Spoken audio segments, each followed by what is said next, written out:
Bonjour chers téléspectateurs de Cellule des crises sur Africa Television et merci de nous rester fidèles. Nous espérons que vous aussi vous prenez les mesures pour protéger votre vie et celle de votre famille par rapport au Covid-19. Mais malgré le Covid-19, l'actualité avance et c'est la raison pour laquelle aujourd'hui nous accueillons un invité de choix, un monsieur qui a une référence sur le continent africain en ce qui concerne les analyses, non seulement concernant son pays, le Cameroun, mais également concernant le continent africain. Cet après-midi, nous accueillons notre ami Wilfried Ekanga, et c'est à distance, c'est depuis l'Europe, étant donné qu'il est dans le confinement, comme vous connaissez, et il a accepté d'être notre invité par rapport à l'actualité qui est en ébullition dans notre nation. Bonsoir Wilfried Ekanga, comment allez-vous?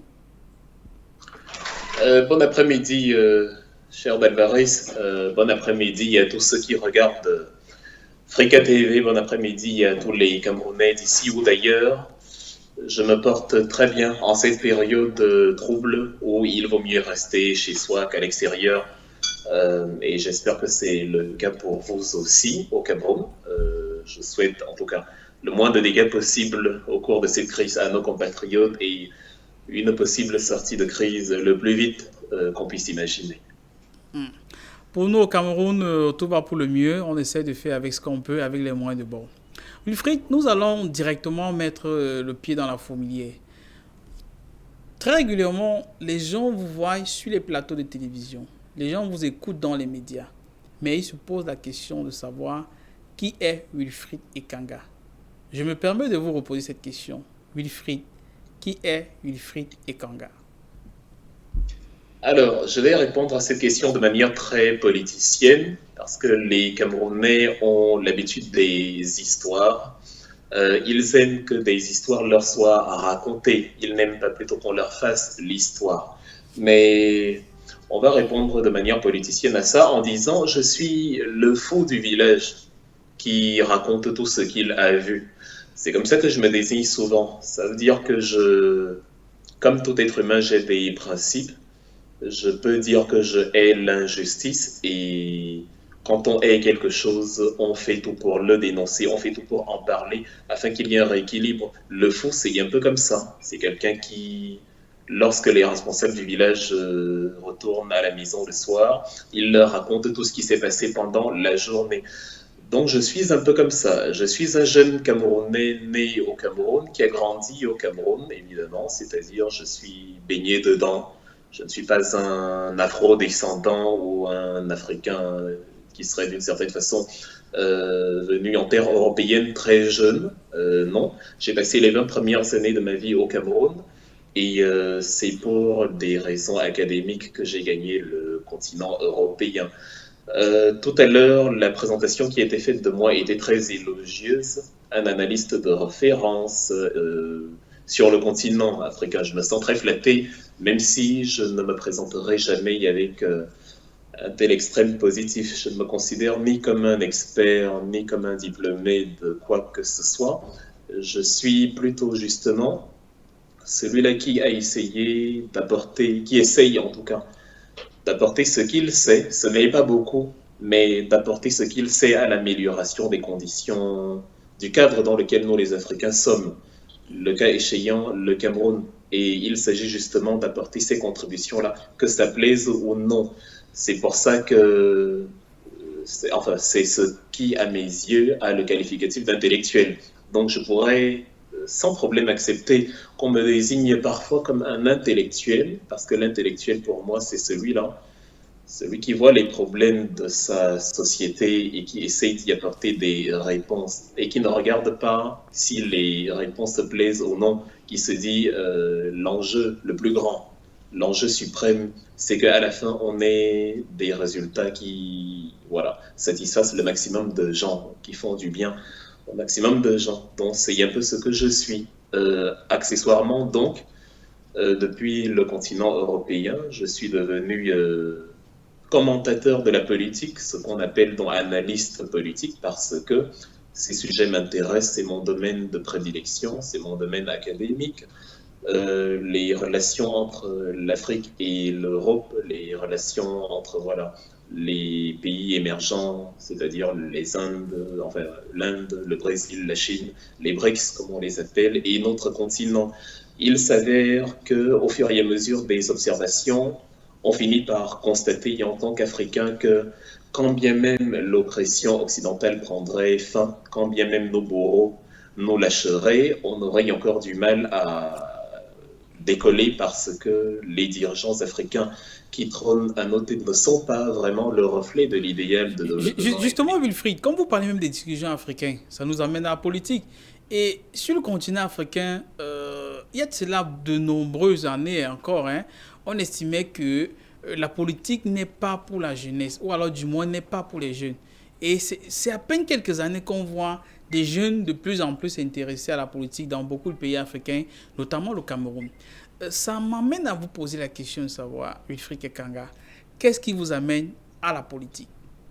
Je suis justement en train de venir, c'était dans le siège de la présentation, qui est Wilfried Ekanga, puisqu'il faut introduire le sujet et planter le décor. Justement, après avoir été analyste politique africain qui se dit, bon, je peux faire des commentateurs de la politique, ou analyste, bon, éventuellement, évidemment, parce qu'après, on fait des propositions. Mais après, enfin, mais en prélude, on regarde d'abord l'actualité, on informe sur ce qui se passe. On dit voilà, Monsieur Idriss Déby a parlé hier, Monsieur Obiang Nguema s'est exprimé. Bref, on instruit d'abord la population africaine sur ce qui est à court actuellement. Et après, on analyse, on dit il a dit cela parce que. Et après, on essaie de faire des propositions en disant pour que le problème soit résolu, on doit dire plutôt ceci ou bien il doit ajouter ceci à ce qu'il a dit. Bon, parallèlement à ce commentaire de la politique et des relations entre l'Afrique et l'Occident, et entre l'Afrique et l'Orient, et entre l'Afrique et l'Amérique latine, je me suis dit, les dirigeants africains ne répondent pas favorablement aux questions qui préoccupent la jeunesse africaine, les questions d'émancipation, les questions d'autodétermination de l'Afrique. Les réponses économiques aussi ne sont pas forcément les bonnes parce que nous importons, nous dépendons de l'importation et de l'aide internationale. Il faut donc aussi faire quelque chose à ce niveau-là.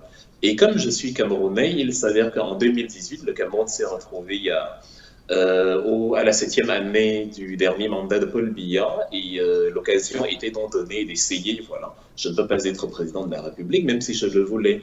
Il faut avoir 35 ans révolus pour prétendre à la magistrature suprême au Cameroun, mais ce que je pouvais déjà faire, je me suis dit que j'allais le faire.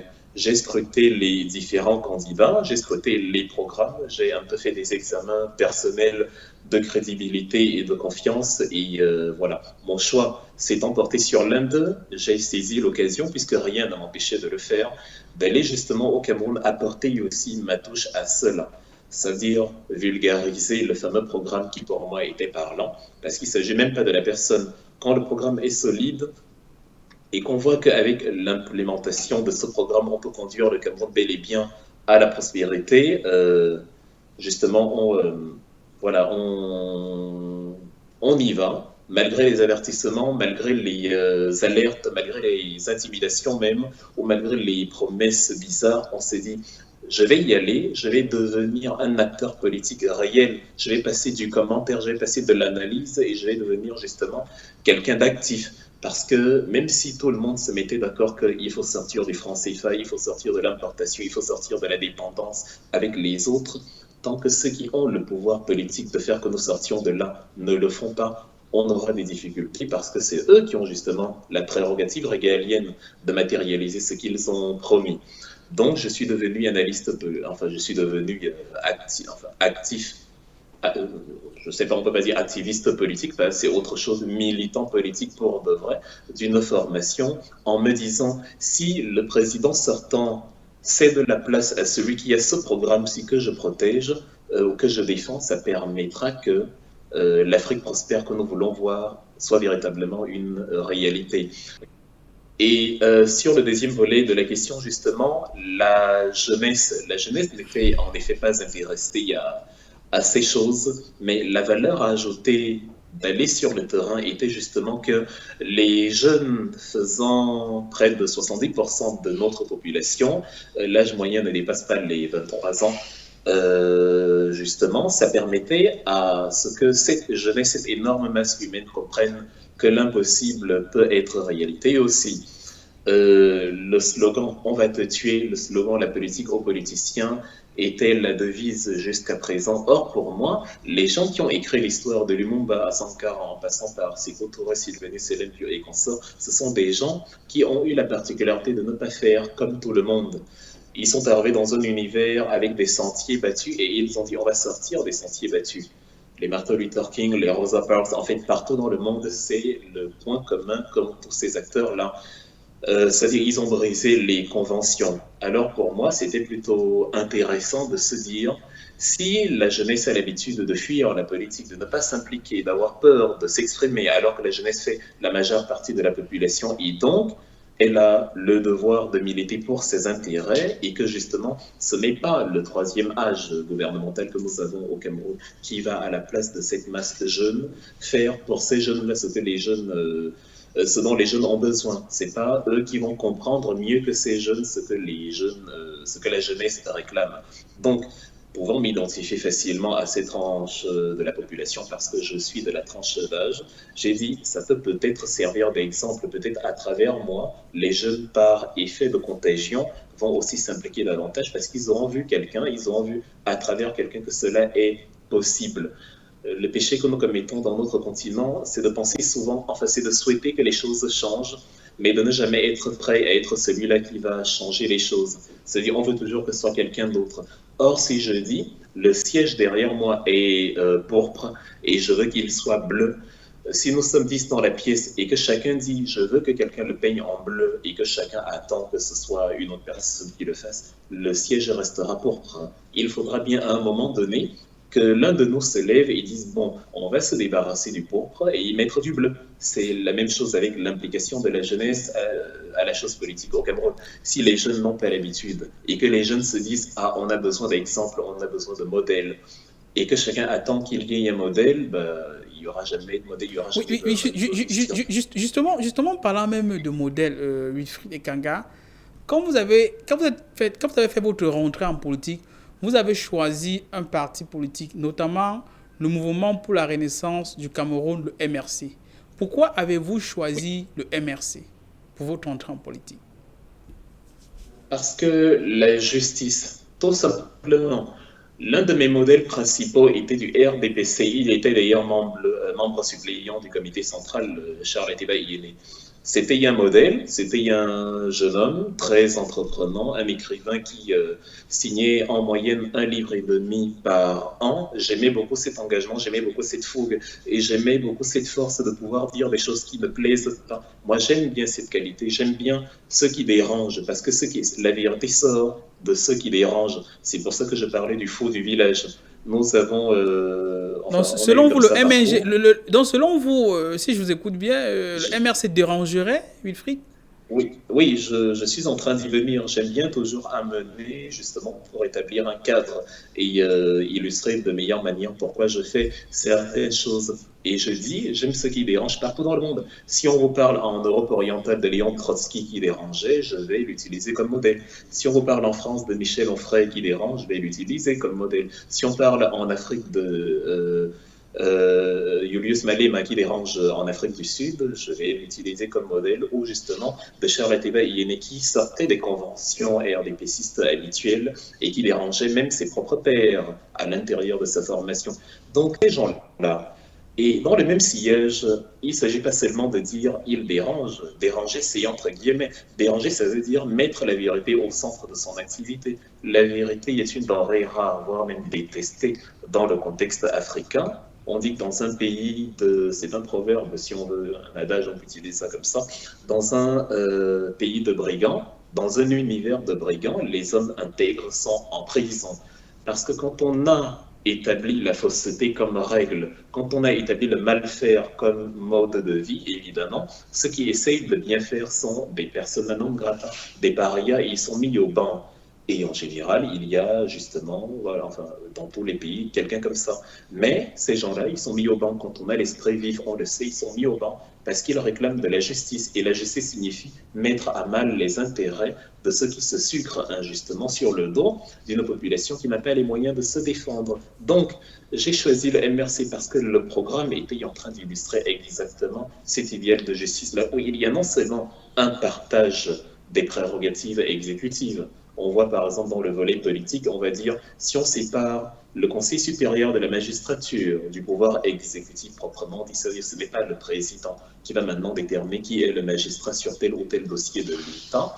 Voilà, on peut véritablement parler d'une séparation des pouvoirs, donc ce se rééquilibre. Même le président peut être mis, peut-être après son mandat, mais quand même peut être mis sous instruction judiciaire s'il a été coupable de malversation. Dans le domaine économique, pareil, on donne les mêmes chances à tout le monde en fonction de ses qualités et on ne bâtit pas l'économie et la prospérité d'un pays sur le népotisme. Je suis le frère, je suis le cousin, ou la gérontocratie. J'ai 90 ans, mais je veux toujours être à la fois ministre des Finances et, je ne sais pas, délégué aux affaires économiques pour telle ou telle structure. Donc, le MRC mettait cela dans son programme et je voyais en cela un parti qui va déranger, un parti qui va justement être détesté, être combattu parce que les gens, les acteurs qui se sucrent sur le dos du peuple en lisant un programme comme ça, s'ils se donnent la peine de le lire, vont se rendre compte de ça et se dire ce n'est pas possible. Ces gens-là, s'ils ont le pouvoir, on ne va plus s'amuser comme on le fait.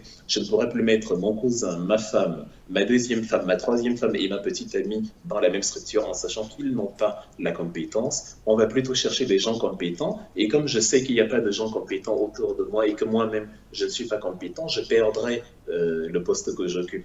Donc, je savais que ça allait déranger comme ça. Et d'ailleurs, c'est ce que nous voyons actuellement. Maintenant, dans la mosaïque des raisons, je les ai présentées de manière brève. Sur ma plateforme Facebook quelques semaines avant que la campagne ne commence, je disais, je ne peux pas j'ai choisi le MRC parce que le MRC ne s'est pas créé en prélude à une élection, mais plutôt a posteriori. Le MRC a été créé en 2012, juste après que les élections de 2011 se soient tenues, et non avant, comme beaucoup de gens le font, c'est-à-dire quand des élections approchent, il y a des partis dont on n'a jamais entendu parler, qui sortent de terre comme ça.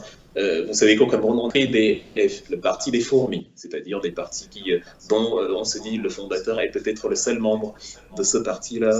Parfois, le fondateur n'est pas lui-même membre de son propre parti. En fait, des hérésies totales qui sortent dans de terre comme des champignons parce que les élections approchent, parce qu'il y a des gros sous qui circulent, parce qu'il faut se faire une pseudo-visibilité. Et ça ne fait pas très sérieux. Donc, le MRC, lui, il sortait justement de ce codex-là. Et lui, il était créé après des élections. Donc, c'est depuis 2013-14 que j'observe Maurice Kamto, sans même avoir l'idée que je vais intégrer le MRC un jour. Et je me dis, bah, cet homme-là, il était ministre, c'est pas très commun de démissionner de l'administration Paul Biya. Donc, à partir de ce moment-là, je me dis, ce parti-là a pris 6 ans pour s'implémenter dans la société camerounaise, présenter un programme, justement, éduquer les Camerounais à ce qu'est la politique véritable, qui n'est pas une science électorale, comme j'ai l'habitude de dire, mais une science du mouvement quotidien, ce que j'appelle l'émulation. L'émulation quotidienne, c'est-à-dire chaque jour, qu'il ait élection ou pas, on s'implique, on se dit, je sers à quoi? Et donc le MRC entré avec un programme en disant, voilà ce que j'ai à proposer, voici comment doit être le Cameroun, voici les principaux secteurs où il faut s'investir, où il faut travailler, voici si jamais on est arrivé au pouvoir, mais dans 7 ans, voici ce que nous avons prévu de faire. Et évidemment, ça va être étoffé au cours des 7 ans, enfin, jusqu'à ce que l'échéance prochaine approche, jusqu'au moment Oui, de la justement, campagne. parlant d'échéance électorale, Wilfried, parlant d'échéance électorale, le moins que l'on puisse dire, c'est que la décision du président du MRC, notamment le professeur Maurice Kamto, la décision qu'il a prise, peut-être avec ses collaborateurs, de ne pas, en fait, que le parti n'aille pas aux élections en février dernier, le moins que l'on peut dire, c'est que cela a créé un certain nombre de mécontentements au sein du MRC. La première question, le premier volet de ce que je vous demande, c'est comment avez-vous appris la décision du professeur Maurice Kamto? Et aujourd'hui, quel est l'impact positif ou négatif de la décision du MRC de ne pas aller aux dernières élections municipales et législatives sur le MRC de nos jours? Il faut peut-être plutôt poser la question comment est-ce que j'ai accueilli l'information? Parce que c'était mon souhait depuis le départ et heureusement, on dit les écrits restent. J'ai écrit une série d'articles à l'instant même où Maurice Kamto en personne m'avait annoncé qu'il irait aux élections, avait laissé entendre qu'il irait aux élections. J'avais martelé justement dans une série d'articles que je m'y oppose totalement. Ils sont d'ailleurs sur ma page Wilfried Ekanga officielle. On peut d'ailleurs les retrouver tout au long des derniers mois de l'année dernière. Justement, j'étais en train de parler de ça au mois d'octobre, novembre. J'étais en train de parler de ça où je disais non, le MRC ne doit pas aller à ces élections-là. Donc, la vision de la politique que j'ai, qui, comme je dis, est une notion de l'émulation quotidienne et non un moyen de pitance personnelle, veut que nous ayons des projets à long terme, nous ayons des projets solides, nous ayons des projets visionnaires. Évidemment, quelqu'un peut utiliser la politique ou le parti politique comme un tremplin pour avoir un poste. Ce n'est pas plus mal. S'il en a la compétence, s'il en a justement le niveau, s'il en a la carrure, l'aura et bref, tous les ingrédients qui sont nécessaires pour y arriver. Il en a de toute façon la légitimité puisqu'il est camerounais. Donc, tout le monde peut se dire je veux et j'entre dans un parti pour être cela. Mais après, on court justement le risque d'être déçu a posteriori, parce qu'il y a beaucoup de gens qui ont intégré le MRC quelques semaines avant les échéances électorales et qui après, certainement, bien sûr, étaient dépités. Il y en a aussi qui sont dans le parti depuis un moment, mais qui s'étaient dit, bon, on va au moins limiter les dégâts en étant, en ayant quand même quelques postes et aussi à l'échelle personnelle, ça pourrait, ce serait positif. Bon, je ne vois pas la chose de cette façon, parce que moi, du MRC, je n'attendais rien. En tout cas, dans cet horizon-là, je n'attendais rien du tout. Je ne demande ni poste de pouvoir où que ce soit, et je n'utilise le MRC nulle part pour, justement, à travers ce parti. Le parti ne me fait pas vivre. Ce n'est pas l'élection ou justement, le fait d'occuper quelque chose, un rôle donné dans cette formation politique qui assure mes fins de mois. Moi, c'est la motivation politique qui m'engage à l'intérêt et cette vision à long terme qui se dit on doit aller à des élections qui ont un sens. On ne va pas à des élections dans le cadre dans lequel elles ont été tenues. Les partis qui ont décidé de ne pas y aller, je les comprends très bien. La deuxième raison pour laquelle j'ai choisi le MRC pour rebondir à la question de tout à l'heure, c'est que on n'a pas besoin de détester les autres partis pour en choisir un. Pour moi, tous les partis se valent. Évidemment, on peut ne pas être d'accord sur les motivations de leurs engagements, mais on les respecte mutuellement à chacun ses choix, puisqu'ils ne sont pas illégitimes. Même si on a des ministres qui considèrent que le boycott est anticonstitutionnel, bon, c'est des choses qu'on ne peut voir qu'au Cameroun parce que c'est une république un peu anormale. La raison pour laquelle j'étais d'avis que le MRC ne doit pas partir aux élections, c'est au vu et au su de tout le monde. Nous sommes allés battre campagne dans des localités où nous avons été interdits d'accès. On se souvient du jet d'eau, de la bouteille d'eau qui était déversée sur Sam Sévérin Ango, aux portes des Bolovins, où des compatriotes disaient à d'autres compatriotes « rentrez chez vous ». On se souvient du dispositif policier qui a été mis justement en place pour justement empêcher les citoyens d'aller dans d'autres villes. Et lorsque on veut que vous soyez engagé activement dans une logique républicaine dans la politique de votre pays, mais que par la suite on vous empêche justement de présenter votre projet à vos compatriotes, il y a quelque chose qui cloche. Sur la base de quoi je vais être élu, si mes compatriotes n'ont pas eu la possibilité d'écouter ce que j'ai à leur proposer. Les marches du 26 janvier qui avaient conduit plusieurs leaders du MRC en prison avaient pour mot d'ordre justement la garantie des libertés publiques. Et les libertés publiques, c'est la liberté de réunion, la liberté de manifester, la liberté d'expression. La vraie, pas la liberté du bavardage d'autres personnes dans leur cellule privée alors que ça n'a aucun impact. Cette liberté-là, nous en sommes privés. Ce sont des ingrédients pour une élection normale. L'autre enjeu, c'était justement le véritable dialogue national pour la cessation de la crise au NOZO. Or, lorsqu'on a organisé le dialogue national, on a réuni les amis, on a réuni les voix qui n'étaient pas si dissidentes que ça, on a réuni les acteurs de cinéma qui sont venus jouer les repentis en train de dire, voilà, nous les ambazoniens, nous déposons les armes. Dans une guerre, il n'y a pas d'ange, il n'y a pas de démon. C'est les deux parties qui disent, nous avons tous fait des erreurs, les forces se mutualisent, on dépose les armes et maintenant, à partir de maintenant, ça fonctionne comme l'État préconise dans une logique de réconciliation. Mais ça ne veut pas dire en plein conflit, vous demandez à l'adversaire de considérer que c'est l'État le juste. Or, l'adversaire est convaincu que c'est l'État qui a fait des erreurs, ce qui l'a d'ailleurs conduit à la guérilla. Donc, ces préalables-là n'ont pas été posés et c'était compliqué d'organiser une élection déjà dans ces zones. Et comme j'ai dit, c'était compliqué même dans les zones où il n'y avait pas les conflits comme au Nozo. C'était compliqué parce que les gens étaient empêchés de présenter Oui, leur oui, projet. justement, il y a eu ces complications-là, Wilfried. Il y a eu des élections. Nous sommes aujourd'hui, en avril 2020. Quels sont les impacts de ce boycott sur le MRC aujourd'hui? Bon, le MRC justement n'a pas à rougir de ne pas y être allé parce que qu'advient-il de ceux qui sont allés aux élections? Là, ils sont partis, mais quelle est la suite? J'aime beaucoup l'engouement de notre compatriote Noran Foti qui a une énorme volonté et qui fait par ailleurs montre d'une très grande force de caractère, qui essaye de faire du mieux qu'elle peut. Peut-être qu'elle fait des erreurs, mais on ne lui reprochera jamais la volonté de bien faire. Mais elle est une exception dans une mosaïque d'acteurs totalement inertes. Et c'est justement cela que nous ne voulions pas répéter. Nous voulons des gens qui sont prêts à se sacrifier justement, à sacrifier leur confort pour l'idéal camerounais. On ne veut pas des gens qui pensent naïvement qu'avec deux, trois élus, ils vont bousculer outre mesure Mais le pourtant, Nouran fait un travail qui est très apprécié des Camerounais avec un impact réel sur le terrain, Wilfried. L'impact est très limité. L'impact aurait pu être effectif si, Mais justement, qui n'est pas zéro. Mieux vaut quand même cela que rien. Je pense que Nouran Footing, elle se bat. C'est vrai que c'est pas facile, mais tout de même, elle prend des mesures pour pouvoir agir, pour ne pas laisser tout le monde dans la situation. Au moins, elle se j'ai dit la qu'elle fait faiblesse, quelque chose à son j'ai niveau. la faiblesse de croire que l'apport du MRC actuellement, qui pourtant n'a pas d'élu à l'Assemblée, est infiniment plus grand que l'apport de Nouran Footing.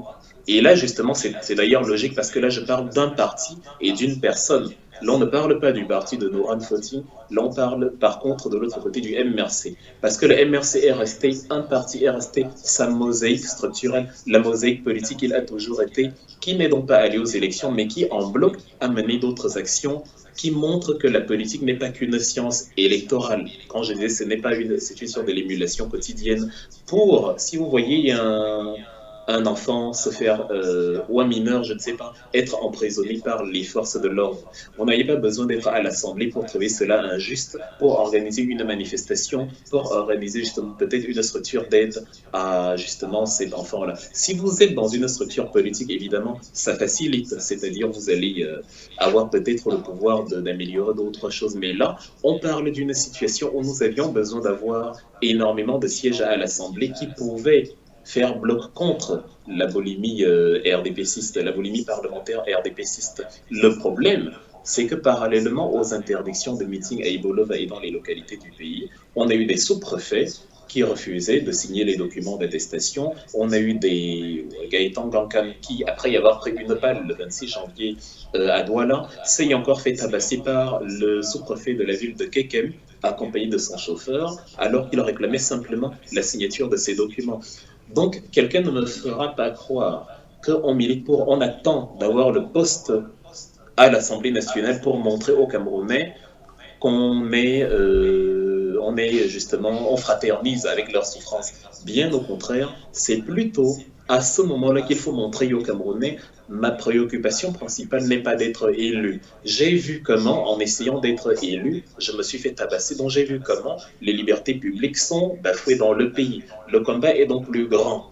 Quand j'inscris dans les tablettes de l'histoire que la raison pour laquelle j'ai boycotté, c'est parce que les libertés publiques n'étaient pas garanties. Donc actuellement, on ne peut pas nous reprocher de combattre pour le bien des Camerounais parce que le Camerounais lambda, pas ceux du gouvernement ou ceux qui sont instrumentalisés par ceux du gouvernement, le Camerounais lambda sait aujourd'hui qu'un parti n'est pas allé aux élections parce qu'on a refusé de mener un vrai dialogue avec ceux qu'on n'aimait pas, on a appelé les modérés, Parce que, deux, on a refusé de garantir des libertés publiques et des libertés de cadre de meeting et des libertés électorales à ceux qui voulaient justement être candidats et présenter un contrepoids à l'Assemblée. Donc moi, j'en suis très fier. Aujourd'hui, je pourrais le dire à n'importe qui.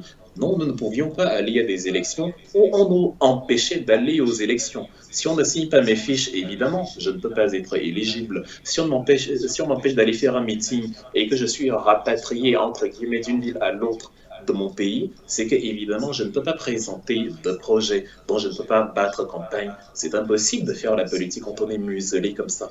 On est donc meilleur en combattant par le renoncement à cette élection-là. Le renoncement à cette élection ne signifie pas le renoncement au combat. Le MRC n'a pas renoncé au combat. On avait fait une promesse, on avait dit le MRC fera encore l'actualité en 2020, bien plus encore qu'en 2019 et actuellement, on est en Justement, plein parlons dedans. de l'actualité, Wilfried, parlons de l'actualité et du combat. Le Cameroun, comme pratiquement la plupart, sinon tous les pays du monde entier, est confronté à la crise sanitaire liée au Covid-19. Et on a comme impression qu'il y a une sorte de combat entre guillemets ou une sorte de tirade entre le gouvernement camerounais ou alors particulièrement entre le ministre de l'administration territoriale, Joseph Atangandi, et le MRC par rapport à la gestion de la crise sanitaire liée au Covid-19. Qu'est-ce qui se passe exactement entre le ministre de l'administration territoriale et les membres du MRC par rapport à la crise sanitaire liée au Covid-19? Je le répète encore, le MRC dérange. Quand vous êtes dans la justice, vous dérangez. Tout à l'heure, j'ai dit que nous sommes restés le sujet alpha de l'actualité camerounaise. Et lorsque le MRC a développé le fonds Cameroun Survey Cameroun, on a vu le faible intervalle de temps qu'il a fallu pour que des sommes phénoménales soient collectées par le MRC. On n'avait jamais vu ça quand on a réussi à réunir en une seule semaine, par un simple appel à contribution sur Internet, 500 000 euros. Actuellement, on est à 600 000. 500 000 euros, on va dire 600 000 euros, c'est-à-dire près de 450 millions de francs. 450 millions de francs en une semaine, ça montre l'énorme crédibilité que vous avez dans la sphère camerounaise. L'approbation, la forte approbation dont le MRC est joué au Cameroun s'est vu ces dernières semaines, ces derniers mois. Lorsque le professeur Maurice Kamto a été libéré de prison, l'effervescence était générale, lui et les autres leaders. Lorsque nous avons organisé les meetings dans les diasporas, l'effervescence et la mobilisation étaient gargantuesques au point où on nous disait même que nous avons appelé des Sénégalais, des Pakistanais, les mêmes qui disaient que le MRC n'est qu'un parti tribal, qui ne revenait que des Bamileke, les mêmes nous ont attribué une étiquette panafricaine qu'on ne revendiquait même pas. C'est-à-dire, tant mieux. C'est eux qui disent que les Maliens, les Sénégalais sont liés à nos mouvements. Ben, tant mieux. Ça veut dire que nous sommes même encore meilleurs. Nous ne sommes pas seulement limités aux différentes tribus du Cameroun, nous nous sommes même étendus aux tribus externes. Et lorsque Maurice Kamto et les autres leaders sont retournés au Cameroun dans les semaines qui se sont écoulées à la fin du mois de février, on a vu encore l'incroyable mobilisation populaire autour de ces leaders et de ces leaders, de cette structure. Et lorsqu'il y a eu l'appel de fonds, on a vu le concret de cette mobilisation, des gens qui, en très grand nombre et avec des sommes assez impressionnantes, se sont mobilisés pour participer à juguler cette crise du coronavirus. En parallèle, le fonds de solidarité initié par Paul Biya, ou par l'image de Paul Biya, parce que Paul Biya reste introuvable jusqu'à l'heure actuelle, le fonds de solidarité qui a été mis sur pied n'a pas suscité le même engouement. Déjà, même, c'est à peine si les Camerounais en parlent ou en entendent parler. Mais le président Paul Biya lui-même en a mis 1 milliard de francs CFA. Il y a plusieurs opérateurs économiques qui ont aussi mis des centaines de millions. On ne peut pas dire qu'il y a pas d'engouement. Il y a quand même, il y a quand même une évolution, Wilfried. C'est totalement ridicule parce que le Tchad, un pays qui a un PIB inférieur au nôtre et qui a une population inférieure à la nôtre, a débloqué hier, lors du discours du président Idriss Déby Itno, ce qu'il a appelé le fonds de contingence à hauteur de 15 milliards. 15 milliards pour le Tchad. Il a débloqué par la suite 25 milliards Il a commencé, il a dit les 5 premiers milliards seront décaissés dans les jours à venir. Il a instruit ses cabinets de le faire pour justement l'approvisionnement alimentaire des gens qui sont appelés à la distanciation sociale et au confinement. La République du Tchad, le Cameroun est la locomotive de l'Afrique centrale, le PIB le plus élevé d'Afrique centrale, la porte d'entrée, la plus grosse économie, la première puissance dans la sous-région. Il débloque 1 milliard. En termes d'infantilisation du peuple, en termes de mépris politique et en termes d'arrogance monarchique, ça ne se voit nulle part ailleurs. Lors d'une soirée de beuverie à la présidence le 31 décembre dernier, des alcools, des boissons ont coûté 1,5 milliard. Lors des démarches d'organisation d'une compétition, en l'occurrence de la Coupe d'Afrique des Nations, qui d'ailleurs n'a pas eu lieu, on a dépensé 3 000 milliards de francs CFA, la moitié du budget de l'État.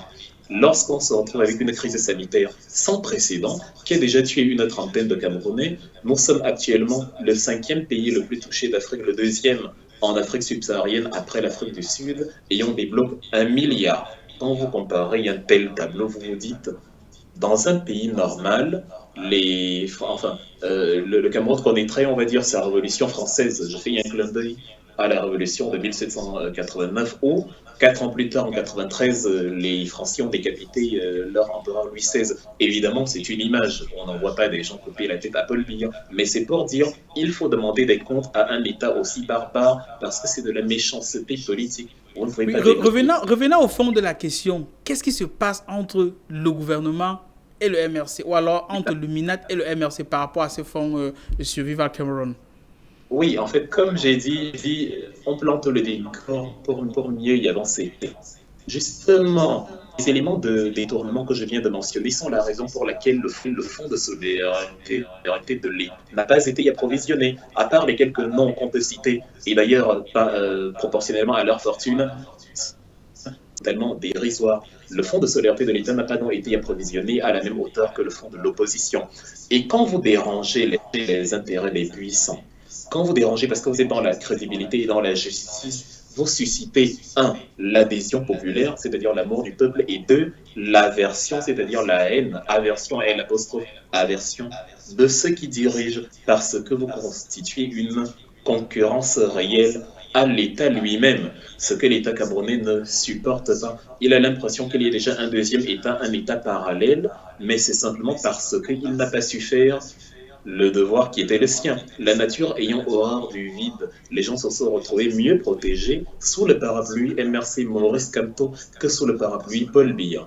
C'est donc dans cette logique que le ministre de l'Intérieur, le même qui avait fait arrêter Maurice Kamto et sa suite, y compris les femmes de ménage en 2018 pour des faits qui se déroulaient à Paris, sur des mandats de perquisition avec des jugements dans d'autres villes, le même qui avait trouvé normal qu'on puisse tirer sur Michel Doki, Gaëtan Gankam et tous les autres en disant que ce n'était pas des balles réelles, le même qui nous avait amené les émissaires de Transparency International pour faire voter son président, enfin son mentor Paul Biya et conserver ses prérogatives au gouvernement, c'est le même Paul Atanganji, donc dans la continuité de ce qu'il a toujours fait d'adversité systématique envers un acteur, envers une structure, il a justement instruit l'interdiction et le blocage de ces fonds.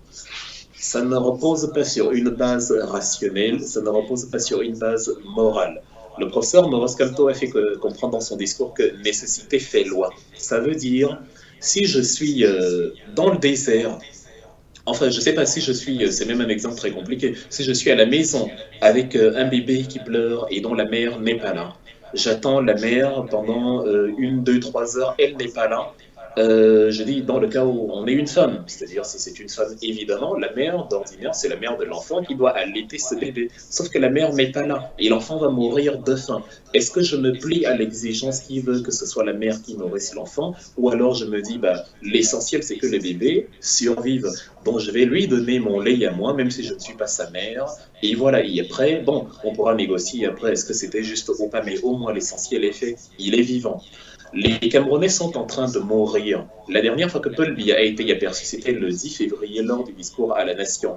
Les Camerounais, le Cameroun est devenu, comme je l'ai dit, le deuxième pays le plus touché d'Afrique noire, du Covid-19. Si on peut même considérer l'Afrique du Sud comme l'Afrique noire, parce qu'il y a aussi des Blancs là-bas. de l'Afrique entièrement noire, le Cameroun est le seul pays, le premier pays, c'est le leader africain touché par le coronavirus. Et le président Paul Biya ne se montre pas. Il a voulu être président, il a voulu qu'on reconnaisse à lui le président, mais on a l'impression d'avoir un dirigeant qui épouse les faveurs du pouvoir, mais ne peut pas supporter les contraintes du pouvoir. Or, il faut assumer aussi les responsabilités du pouvoir. Donc, le professeur Maurice Kamto a pris cette image pour dire nécessité fait loi. Ça veut dire devant l'absence de ceux qui doivent assumer un rôle, donc nous, on va s'auto-défendre. Et comme il faut une tête pour parrainer une structure d'autodéfense, il est l'initiateur du projet, donc il est par la même occasion la tête de la structure. Alors, si la loi de 1983, qui est évoquée par les instances gouvernementales camerounaises, instruit qu'il faut justement demander l'autorisation aux autorités compétentes, on fait d'abord savoir que dans le mécanisme d'autodétermination, d'auto-organisation qu'est le projet Cameroun Survey, même si ça a été initié par le président d'un parti politique, ce n'est pas le fonds d'un parti politique, ce n'est pas le fonds MRC, c'est un fonds autonome, un peu comme 2-3 personnes qui se disent aujourd'hui, on va cotiser pour tel ou tel projet, on ne va pas demander au ministère pour cela. Comme les fonds sont colossaux et que ça fait grand bruit, on instrumentalise donc une loi applicable aux partis politiques et des organisations publiques qui ne s'applique pas justement à cette formule d'auto-organisation. Et quand bien même cela s'appliquerait, on peut se demander pourquoi Atanganji n'a pas simplement donné l'autorisation en acceptant l'appel à vérification que Maurice Kamto lui a fait pour justement garantir que les fonds seront utilisés exactement là où ils sont. Il faut comprendre les Camerounais qui n'accordent plus de la crédibilité à l'État. C'est pour ça que je me suis étalé longuement sur l'exemple tout à l'heure pour mieux comprendre. Parce que vous ne pouvez pas accuser un parti politique d'utiliser des fonds à des fins illicites, alors que votre propre population vous a montré qu'elle ne vous fait plus confiance, puisque depuis la nuit des temps, vous utilisez les fonds publics à des fins illicites. On pouvait donc se poser la question, pourquoi Atanganji n'encourage pas l'initiative en disant, bon, ok, vous n'avez pas voulu utiliser les canaux conventionnels, c'est votre droit. Maintenant, l'État va vérifier que cet argent n'est pas utilisé à des fins personnelles. Les comptes sont connus, les transactions sont connues. On va donc vous accorder l'autorisation parce que les Camerounais sont en train de mourir. Et justement, on va amener tous les huissiers, tous les acteurs, toutes les structures, toutes les forces vives que Maurice Kamto a lui-même appelé. Il a dit il veut voir des représentants du secrétariat d'État à la Défense, des représentants du ministère de l'Intérieur, des représentants de la République du Cameroun, de la République biaïste du Cameroun. Il veut justement qu'eux-mêmes viennent voir qu'on est dans la transparence, la justice et la clarté totale pour garantir la survie à nos compatriotes. La raison donc pour laquelle Atanganji n'utilise pas cette formule qui est totalement rationnelle et se met plutôt dans une logique de bras de fer qui est absolument insensée, ça renvoie à la conclusion que nous avons fini par tirer. Il s'agit d'une jalousie politique, il s'agit d'une aigreur, tout ce qu'il y a de plus simple, parce qu'on ne supporte pas qu'un acteur de l'opposition est en train de former un contrepoids véritable à la barbarie que nous avons faite. Ils se sont dit que les malversations financières de la CAN, les tortures de la population, l'oppression des libertés publiques ne se payeraient pas. Voilà donc la raison pour laquelle Atanganji bloque les fameux fonds. Or, il y avait plusieurs alternatives. Ils sont prêts à voir leur population mourir plutôt que d'accepter qu'un autre acteur politique a été présent là où eux, ils n'ont pas pu l'être. Quand j'ai cité Charles Wilfried, s'il vous plaît, est-ce que le ministre Atanganji a déjà bloqué les fonds? Ou alors vous parlez de sa volonté de bloquer ces fonds? Il l'a bloqué. S'il pouvait le faire d'un claquement de doigts, il l'aurait déjà fait. Il a instruit le ministère des Finances. Déjà qu'il faut se poser la question sur la hiérarchie, sur les normes hiérarchiques au Cameroun, sans passer même par le Premier ministre, sans consulter la primature. Il a directement sollicité le ministre des Finances, Louis-Paul Motazé, d'effectuer un contrôle justement du caractère illicite des fonds du MRC. Enfin, mais un contrôle, ce n'est pas bloqué. Il a demandé un contrôle, mais un contrôle via l'ANIF, l'Agence nationale d'investigation financière. Mais est-ce que les fonds sont bloqués déjà? Est-ce que le ministère des Finances a procédé au blocage des fonds? Ou en d'autres termes, est-ce que le ministère des Finances a qualité même à bloquer ces fonds? Bon, évidemment, c'est dans un pays normal. C'est quelque chose qui se débat. Dans un pays normal, la partie plaignante, la partie incriminée que nous sommes dit, évidemment, non. Les gens ont cotisé, l'argent n'a encore fait objet d'aucune utilisation, il ne pourrait pas donc y avoir de présomption de culpabilité. On n'a pas besoin d'être juriste pour savoir que la norme élémentaire dans un état de droit, c'est la présomption d'innocence. Avant que quelqu'un ait déterminé la preuve de la culpabilité d'une personne, cette personne-là est innocente. On ne peut pas dire à cette personne de prouver qu'elle est innocente alors qu'on n'a pas déjà prouvé qu'elle est coupable. C'est quand il y a une accusation contre vous que vous pouvez dire, ben non, ce n'est pas moi, les faits que vous avez présentés sont faux parce que voici où j'étais à l'heure du crime. C'est après accusation qu'on se défend. Quand on a déjà des factos, aucun élément contre vous, vous êtes innocent. Maurice Kamto n'est pas en prison actuellement. Les leaders du MRC ne sont pas en prison, et même ceux qui sont en prison, ce n'est pas pour le projet Cameroon Survey. Donc tout le monde dans Cameroon Survey est présumé innocent. Prétendre que éventuellement le MRC a rassemblé des fonds pour, je ne sais pas, ce qu'on a fait dire à certains acteurs politiques sur les plateaux de télévision, qui est totalement ridicule et infantilisant, le MRC chercherait à acheter des armes. Si le MRC cherchait à acheter des armes, il n'aurait pas attendu le coronavirus. La diaspora ici aurait rassemblé des fonds de manière incognito, parce que les transferts de fonds, c'est-à-dire celui qui veut envoyer le fonds, il peut le faire en caméra cachée, il peut le faire voilà, en visage voilé. Tant qu'on ne l'a pas accusé de quoi que ce soit. Oui, parlons même des choses cachées. Parlons même des choses cachées, Wilfried. Je vous pose cette question qui suscite déjà des débats au Cameroun. Est-ce que le MRC a ouvert un compte à African First Bank spécialement dédié à ce projet de Sauver Cameroun? Est-ce qu'il y a un compte ouvert par le MRC spécialement dédié à ce projet pour le Covid-19? Pour que nous ne fassions pas justement de faux débats, il est important d'éclaircir 2 ou 3 choses. Nous sommes dans une, je l'ai dit au début, nous sommes dans une république anormale, c'est-à-dire des gens qui ont été incapables d'accompagner le MRC dans sa marche pour la revendication de l'utilisation des 3 000 milliards de la CAN. Ces gens-là veulent la lumière sur les 500 millions du MRC. 3 000 milliards, 500 millions. 3 000 milliards, 500 millions. Des gens qui ont été incapables d'accompagner le MRC sur l'utilisation de l'article 66, sur la déclaration des biens que n'ont ratifié, enfin que n'ont honoré ni Paul Biya, ni Yatangaji, ni personne. Ces gens-là veulent la vérité sur le MRC. Des gens qui étaient incapables d'avoir la lumière sur les fonds à hauteur de 25 millions de francs CFA, 40 000 francs suisses par nuit à l'hôtel intercontinental de Genève par Paul Biya, ces gens-là veulent la lumière sur les comptes du MRC. Ce n'est pas normal. C'est-à-dire, il faut poser déjà le décor là d'entrée de jeu, ce n'est pas normal. On ne peut pas s'acharner contre un parti politique, c'est-à-dire une structure presque privée, même si on veut, puisqu'on n'a même pas d'élus à l'Assemblée. Et négliger totalement ceux qui ont la responsabilité d'éclaircir sur l'utilisation des fonds, puisque ce sont les fonds des impôts du contribuable. C'est ça une république anormale. Donc tout le monde mène une enquête sur le MRC, qui d'ailleurs ne cache rien du tout. On communique les fonds, ceux qui font même les dons communiquent les dons et la somme qu'ils ont envoyée, dont chacun pourra justement à la fin revendiquer parce qu'il a donné telle ou telle somme. Tout est ouvert, nous nous sommes engagés à une transparence absolue, à dire aux gens, voici ce que vous avez envoyé, voilà même les preuves que vous avez envoyées, voilà les fonds actuellement disponibles. Si on additionne les fonds de tout le monde, d'ailleurs chacun se livre à cet exercice à la maison, il va atteindre exactement la somme qui est déposée actuellement. Maintenant, le MRC a demandé à l'État camerounais, au ministère de l'Intérieur, au secrétariat d'État à la Défense, à la délégation générale à la Sûreté nationale et à toutes les structures de la protection civile de venir veiller à l'utilisation de ces fonds avec Maurice Kamto, de venir veiller à l'utilisation du projet, de venir veiller à ce que les fonds-là n'aillent pas dans des sentiers obscurs.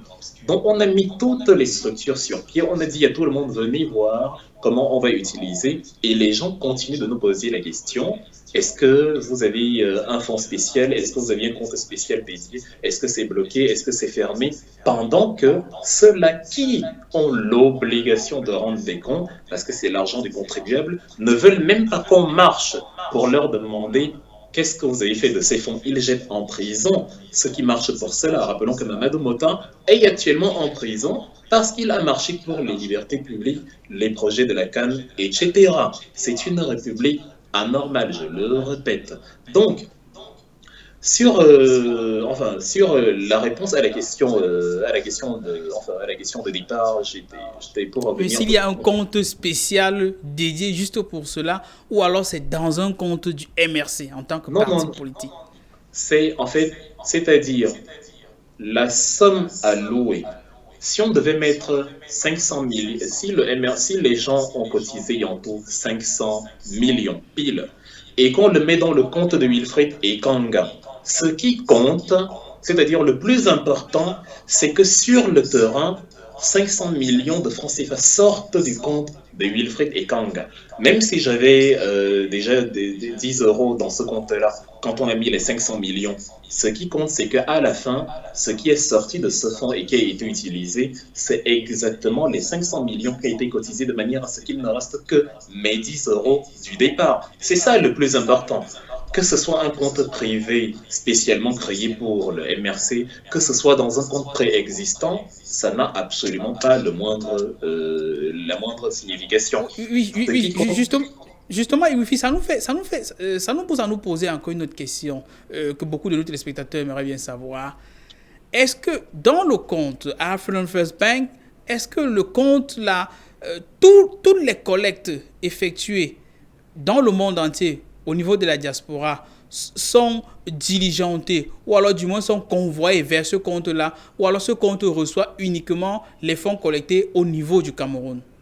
bon, maintenant, il faudra voir avec les gestionnaires internes. Je ne suis pas un parti structuré. Je ne me suis nullement impliqué dans la gestion de ces fonds. Parce que le Cameroun nous a habitués à un système où, quand on voit des gros sous, tout le monde, comme on dit, tout le monde y sort les yeux. C'est d'ailleurs ce que Paul Atanganji et son gouvernement ont fait parce qu'ils ont vu des gros sous. Ils ont vu 500 millions en un jour. Ils veulent aussi un peu être impliqués dans la transaction.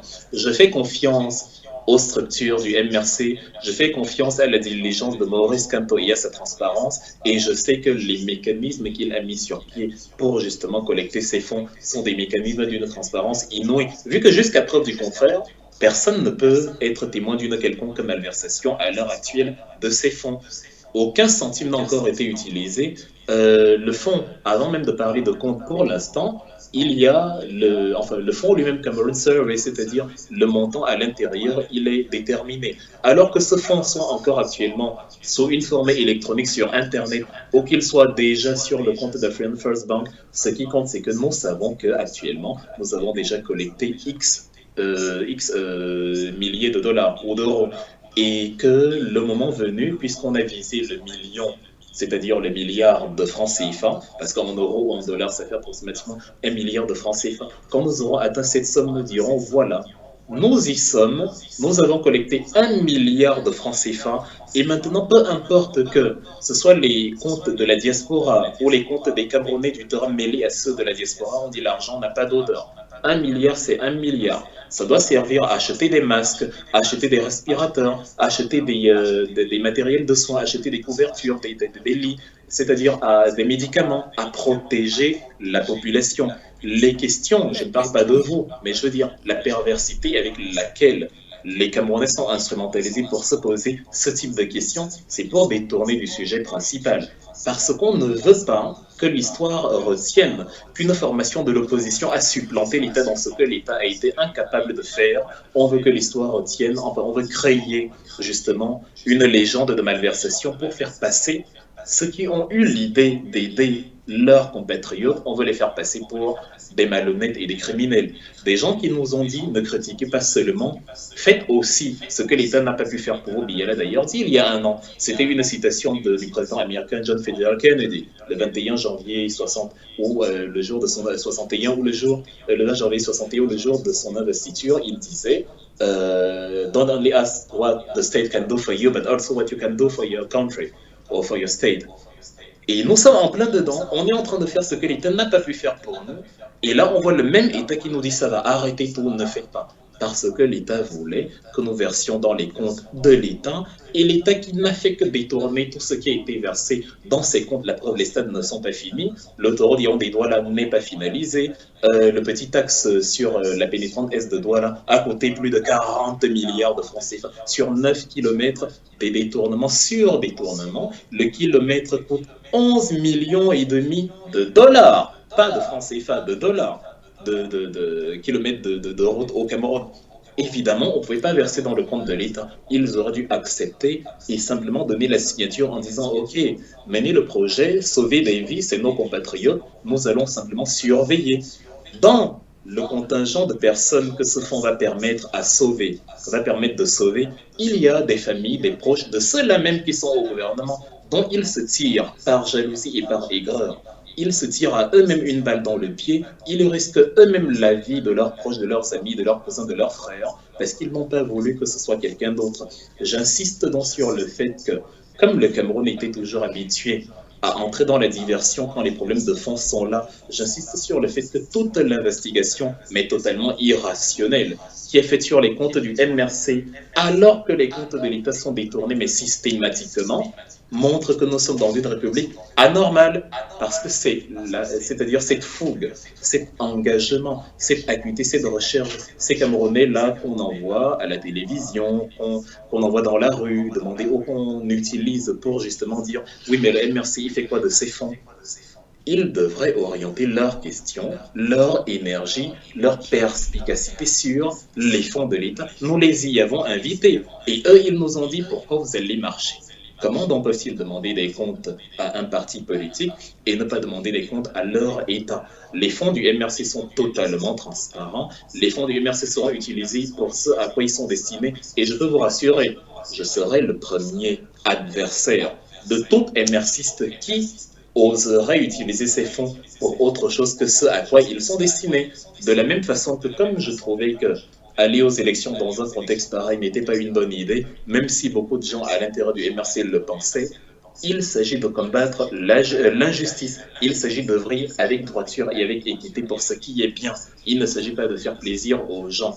Donc même si c'est à l'intérieur du MRC qu'il y a des gens qui se comportent comme les biaïstes, je serai leur premier adversaire. Je vous aiderai même à les accuser.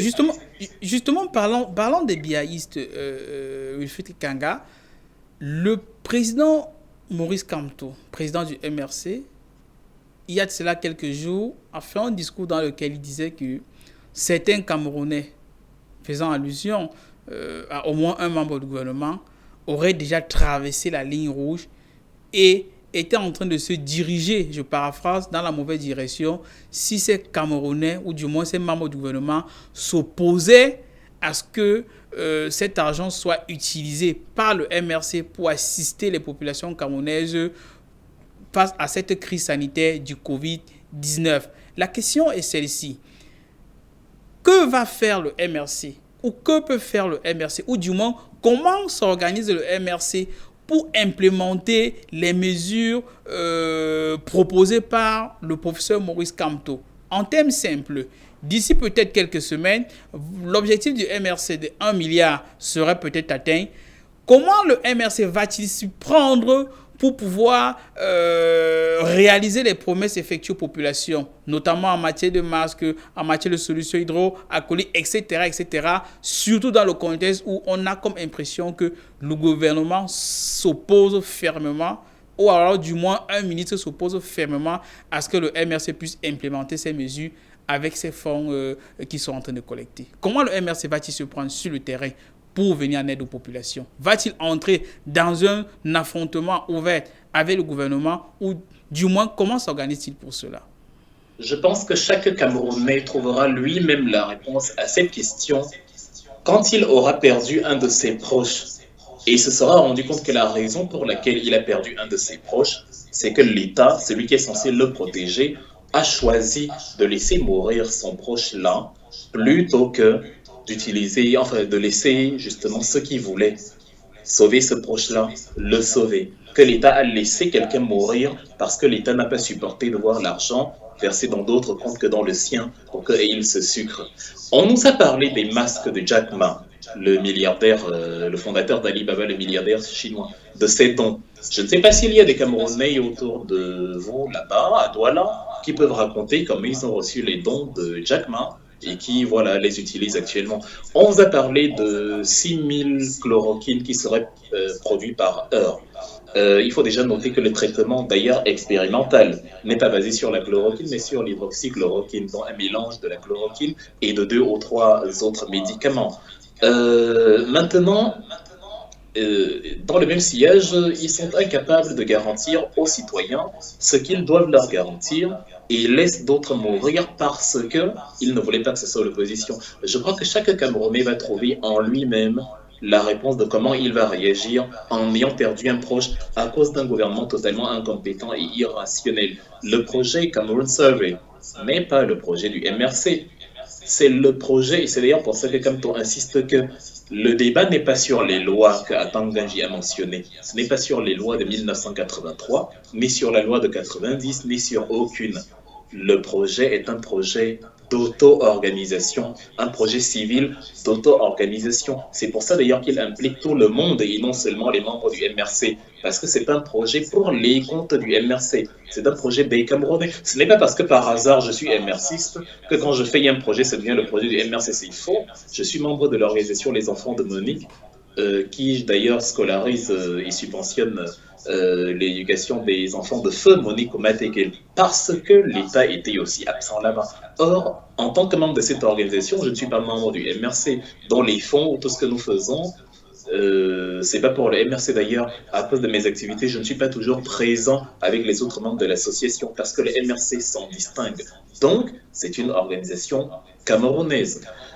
Dans l'éventualité où l'État refuse justement d'implémenter ces solutions, la conclusion est simple. Les Camerounais vont mourir en grand nombre parce qu'on ne renonce pas comme ça par aigreur et par jalousie à 1 milliard de francs CFA, qui est d'ailleurs l'équivalent que Paul Biya lui-même a débloqué. Sauf si on dit 1 milliard c'est rien, ça voudra dire que dans les 1 milliard que Paul Biya avait débloqué, ce n'était rien aussi.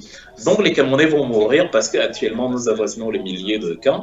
Actuellement, nous avons déjà une trentaine de morts. Actuellement, nous n'avons pas de structure, pas de lit. C'est-à-dire, déjà en temps normal, les hôpitaux rendent plus malades qu'ils ne guérissent. À part quelques structures éventuellement potables, la plupart des hôpitaux au Cameroun, là où il y en a, sont dans un état assez difficile à regarder. Et dans beaucoup de nos localités, il n'y a pas possibilité de faire des tests, pas possibilité de faire soigner même en temps normal. Chacun se débrouille de manière artisanale.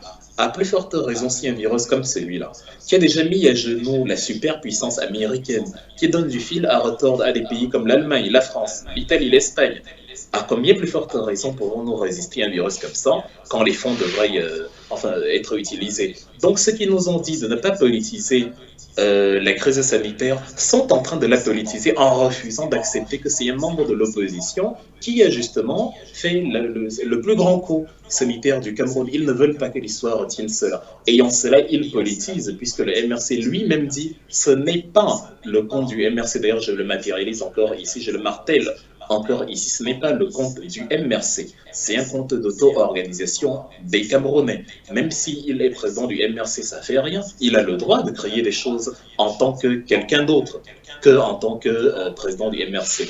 Donc, dans le meilleur des cas, l'utilisation des fonds se fait comme dans toute donation étrangère. C'est-à-dire, ce qui peut servir au pays, justement, les choses qu'on peut acheter au Cameroun, on le fait. S'il y a des tissus, s'il y a des masques, s'il y a des gens qu'il faut payer parce qu'on les engage à fabriquer les masques, cet argent-là servira à la rémunération et à l'organisation, justement, des achats du tissu, des achats du matériel. S'il y a des choses qu'il faut importer des autres pays, je ne sais pas, des gels, des masques, des lits, ça servira aussi à cela. Donc, il y aura une partie des fonds qui sera certainement directement transférée à des commerces, enfin à des structures de vente étrangères pour que les produits soient ensuite acheminés au Cameroun dans la mesure du possible. Tout ce qui compte, c'est comme nous faisons dans l'association Les Enfants de Monique, c'est d'avoir justement la traçabilité. On est au XXIe siècle. En cas d'accusation, même si vos données sont personnelles, en cas d'accusation, vous pouvez les présenter à celui qui vous accuse pour dire « Nous avons débloqué, nous avons envoyé, je ne sais pas, 10 millions en Chine pour acheter, je ne sais pas, tel nombre de blouses. » Et voici justement le même nombre de blouses qui est arrivé au Cameroun. Faites vous-même l'inventaire, nombre de blouses fois le prix de la blouse fois le nombre de blouses, vous trouvez justement le fonds qui a été envoyé. C'est simple, c'est ce qui était prévu de faire. Maintenant, on veut amener les Camerounais à perdre leurs proches par arrogance. C'est chaque Camerounais, en fonction de sa sensibilité, qui saura comment il réagira à cela. Celui dont on a dit qu'il était le père de la nation. Même en Corée du Nord, Kim Jong-un s'est manifesté. C'est-à-dire, même la sœur de Kim Jong-un, c'est tout l'état-major qui s'est manifesté. Kim Yong-jo, la sœur de Kim Jong-un, qui est le président de la Corée du Nord, a reconfirmé ce que son frère disait déjà quelques jours auparavant, que comme les États-Unis sont devenus de grands amis de la Corée du Nord et comme les États-Unis sont touchés, ils vont essayer une coopération américano-coréenne pour voir comment chaque pays va apporter ses astuces à l'autre, parce que bizarrement, la Corée du Nord est moins touchée que la Corée du Sud, parce qu'elle sait se fermer, elle sait se confiner, tout le monde s'est exprimé. Emmanuel Macron s'est exprimé il y a 48 heures, Idriss Déby s'est exprimé il y a 24 heures, même Ali Bongo, le quasi-hémiplégique, est présent sur le terrain où est passé Paul Biya, où est le président de la République du Cameroun, de fait. Maintenant, le président, il est absent. Les structures gouvernementales sont absentes là où elles doivent être présentes, sachant, rappelons qu'Atan Ganji n'a pas fait parler de lui depuis le début de la crise. Il est sorti de terre comme un termite ivre quand le MRC a fait parler de son projet. Quand un gouvernement fonctionne comme ça, quand on confond la répression avec la gouvernance, on ne peut pas aboutir à un résultat quelconque. Le statut du Cameroun dans le rang des pays sous-développés, le fait que dans la fameuse annulation de la dette que Emmanuel Macron a mentionnée il y a quelques jours, le Cameroun ne soit pas mentionné, c'est que le Cameroun n'est pas gouverné. Il est faussément arbitré. C'est de la navigation à vue. Wilfried Ekanga, nous sommes en train de nous diriger vers la fin de cette émission. Le temps imparti est presque là. C'est pourquoi je vous demande, quel est votre dernier mot? Est-ce que vous avez un message à adresser aux Camerounais de la diaspora et du Cameroun en général, et peut-être aux membres du MRC en particulier, pour votre mot de fin? Oui, pour nous qui sommes dans la diaspora et qui parlons plusieurs langues, j'ai deux pays, l'Allemagne et la France, deux pays dont je suis l'actualité. Et lorsqu'Emmanuel Macron avait fait son premier discours, il avait dit nous sommes en guerre. Lorsqu'Angela Merkel a parlé, elle a dit es ist ernst, die Lage ist ernst. Ça veut dire en allemand la situation est sérieuse. Pourquoi je me réfère à ces exemples? C'est parce que beaucoup de Camerounais disent que regardez comment les États-Unis, l'Allemagne et la France sont en train de souffrir. Voilà, ils n'ont de leçons à donner à personne. Les gens doivent, je les exhorte vraiment, à se rendre compte, parce qu'ils l'ont peut-être oublié, que ce n'est pas parce que le Cameroun est puissant que Corona n'est pas arrivé chez nous dans la même mesure. C'est par chance, c'est-à-dire on n'a rien fait pour que le Corona n'arrive pas, rien du tout. On n'a aucun mérite à cela. On aurait pu être à 20 000 cas que ça ne surprendrait personne. Nous n'avons pas pris des mesures à temps. On a laissé entrer des gens, une certaine diaspora qu'on accuse alors que c'est la protection civile qui a laissé les aéroports ouverts au moment où tout le monde se barricadait. Le président de l'Assemblée nationale est sorti, il a fait des bains de foule de manière totalement imprudente avant qu'on nous dise après que non, on a vérifié et il n'est pas malade. On voit une telle négligence. Des Camerounais se sont fondus dans la nature. Donc, le non-respect de mesures a fait que c'est peut-être par chance que nous ne sommes pas encore justement comme les Allemands. C'est parce qu'on est plus fort. Les Allemands ont 27 000 lits de réanimation. Est-ce que nous avons au Cameroun 50 lits de réanimation? 50. Et ils sont à 27 000. Est-ce que nous en avons 50? La France, y approximativement, ils ont étoffé à 10-15 000. Ils vont encore rajouter 10-15 000, je ne sais pas. Est-ce que nous avons 50 lits de réanimation dont nous n'avons pas les moyens? Que nous fassions donc à partir de maintenant, comme les Allemands, comme les Français, en nous disant la situation est très sérieuse. D'ailleurs, les pays qui ont les niveaux économiques les plus faibles, comme je dis toujours, doivent prendre les mesures préventives les plus fortes. C'est bien, comme nous n'avons pas encore 20 000 cas comme l'Italie ou les autres. Mais c'est peut-être simplement parce que l'épidémie a commencé chez nous après y avoir commencé chez les autres. Donc, le mois de mai peut être pour nous un mois de cataclysme total. Ne nous réjouissons pas dans la bêtise. Parce qu'actuellement, nous sommes quand même dans le top 5 africain. Or, il y a eu une époque où on était à 4, 6 et ainsi de suite. C'est aussi comme ça que les États-Unis n'avaient pas de cas. Ils sont actuellement à 200 000, 300 000, 400 000 cas. La Grande-Bretagne aussi s'est dit, bah, ça va pas trop nous toucher. Ça va contaminer quelques personnes. On sera dans l'immunité collective. Donc, ça va aller. Maintenant, ils sont en confinement total. Ils sont à plus de 10 000 morts en une dizaine de jours. Ils ont une moyenne de 1000 morts par jour. Si des pays comme ça souffrent, est-ce que nous sommes capables de nous imaginer en tant que Camerounais ce qui adviendrait si nous étions dans la même structure? Nous n'aurions ni les lits pour stocker les cadavres, ni les morgues, ni les structures d'incinération, ni le matériel de transport. En fait, ce serait le cas où les gens mourraient d'autre chose que du corona. Les gens mourraient aussi du traumatisme, les gens mourraient de la putréfaction des cadavres, les gens pourraient justement mourir de tout. Donc nous devons être très vigilants et arrêter ce que j'appelle la grande gueule et prendre actuellement déjà les mesures qu'il faut. En tant que citoyen de manière personnelle, la distanciation sociale, c'est compliqué chez nous évidemment de confiner comme en Europe, mais la distanciation sociale permet, entre autres, de ne sortir que lorsque c'est nécessaire, c'est-à-dire je vais acheter quelque chose et quand je vais faire mes achats, même un foulard, c'est déjà mieux que rien. Si je n'ai pas de masque, je vérifie les denrées qui sont en vente à grande distance. Je prends, si je peux, accessoirement me couvrir les mains d'un plastique ou je ne sais pas. Et quand j'arrive à la maison, me laver soigneusement les mains, rincer soigneusement, laver soigneusement les aliments avant de les manger, bien les cuire. Bref, ces mesures élémentaires-là qu'on peut déjà faire selon ses moyens. Maintenant, pour ceux qui peuvent, justement, acheter le gel hydroalcoolique, ceux qui peuvent s'organiser, comme certains s'organisent, que ce soit le MRC ou Noran Foster, que je mentionnais au début, s'organiser en approvisionnant ses compatriotes de ce dont on peut les approvisionner. C'est-à-dire, les guerres politiques n'ont pas la place ici. La politique n'existe que si les gens sont en vie. Donc, la vie d'abord. Maintenant, envers le gouvernement, qu'ils arrêtent eux aussi l'aigreur, la jalousie et l'arrogance. Parce que c'est cela. Un gouvernement qui gouverne par arrogance entraîne forcément la déchéance. Il n'y a pas de raccourci. C'est pour ça que je prends toujours l'allégorie de Louis XVI qui était décapité par les Français. Les Camerounais finiront, je l'affirme, par décapiter leur Louis XVI. Peut-être pas avec la guillotine, peut-être pas, enfin, ce ne sera pas comme à la place de la Révolution à Paris en 1789 ou en 93. Mais les Camerounais finiront par demander des comptes à leur gouvernement avec un courage qu'ils n'avaient pas au départ. Parce qu'à partir du moment où ils se rendront compte que leurs proches ont perdu la vie et que eux aussi risquent de perdre la vie, ils n'auront plus peur de perdre ce qu'ils risquent de perdre de toute façon. Un gouvernement qui gouverne par l'arrogance entraîne sa propre déchéance. Je le répète. Maintenant, nous, on va continuer à rassembler les fonds.